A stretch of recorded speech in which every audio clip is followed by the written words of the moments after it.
Hayden. Hayden a 10 ans. Tout comme les enfants de son âge, il joue aux billes dans la cour de l'école, à Minecraft sur la tablette à la maison. Il invente des Pokémon avec ses amis le mercredi. Et il va voir ses grands-parents de temps en temps le week-end. Ses cheveux sont tout blonds. Ses yeux sont clairs. Il paraît qu'il aurait des ancêtres vikings. C'est comme des pirates, en mieux. Ses parents le présentent à leurs amis comme un beau petit garçon enjoué et facile à vivre, qui leur donne beaucoup de bonheur. Et en effet, Hayden est heureux et ne se plaint de rien. Il a plein de copains et de copines. Mais voilà qu'un beau jour, Hayden est venu voir ses deux mamans avec sa tablette. Il était tout content de leur montrer l'image d'un personnage de dessin animé. Une grande femme massive, aux longs cheveux roses. Il s'est écrié en la montrant à ses parents. « Moi aussi, je veux des cheveux roses, tout comme elle. » Ça aurait pu être un petit caprice d'enfant, un parmi d'autres pour Hayden, qui, s'il le pouvait, aurait bien une peluche de chacun des 802 Pokémon pour exposer dans sa chambre. Mais il tenait vraiment à avoir ses cheveux roses. Hayden en parlait tous les jours à ses mamans et à tous ses copains et copines. Il regardait des images sur Internet. Il connaissait par cœur les différentes étapes de la coloration et il avait comparé les prix pour que ça ne coûte pas trop cher. Alors, vraiment, il ne comprenait pas pourquoi ses parents n'accepteraient pas qu'il puisse se colorer les cheveux en rose. En vérité, les deux mamans de Hayden étaient un peu inquiètes de la demande de leur enfant. Depuis qu'il était petit, elles avaient bien fait attention à lui montrer des histoires avec des princesses qui aiment les princesses, des garçons qui aiment porter des robes, pour qu'il se montre toujours bienveillant envers les autres quand il sera plus grand. Mais jamais elles n'auraient imaginé que Hayden veuille se teindre les cheveux en rose. La mamie de Hayden leur conseilla de l'emmener voir un psychiatre pour savoir ce qu'il en est. On ne sait jamais, ça pouvait être les premiers signes d'une dysphorie de genre. Elle savait ce qu'elle disait, mamie, parce qu'elle avait lu plein de livres sur le sujet, écrits par de grands scientifiques spécialistes de la question du genre. Nathalie, la maîtresse, avec qui les mamans de Hayden étaient très amies, assurait qu'il n'y avait pas à s'inquiéter, parce qu'il avait beaucoup de copines. Il avait du succès avec les filles, et elle ne l'a jamais vu mis à l'écart par ses amis. Mais s'il tenait tant que ça à se teindre les cheveux, il pourrait se les teindre en bleu.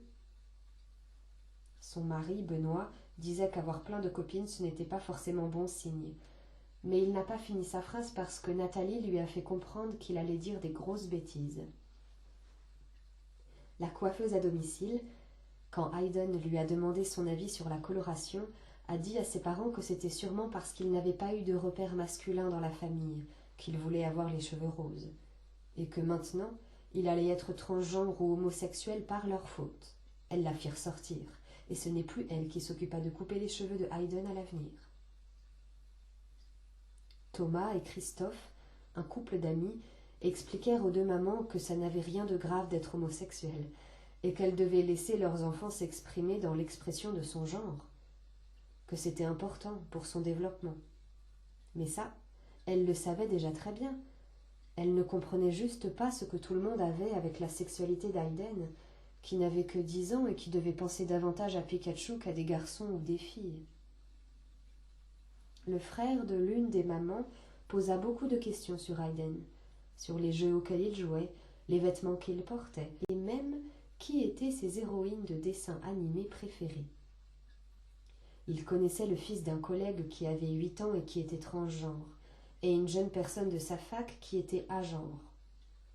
Elles ont toutes les deux écouté très attentivement parce qu'elles ne connaissaient pas du tout le sujet, et elles ne savaient pas que des enfants pouvaient être transgenres, ni même qu'on pouvait être ni un garçon ni une fille.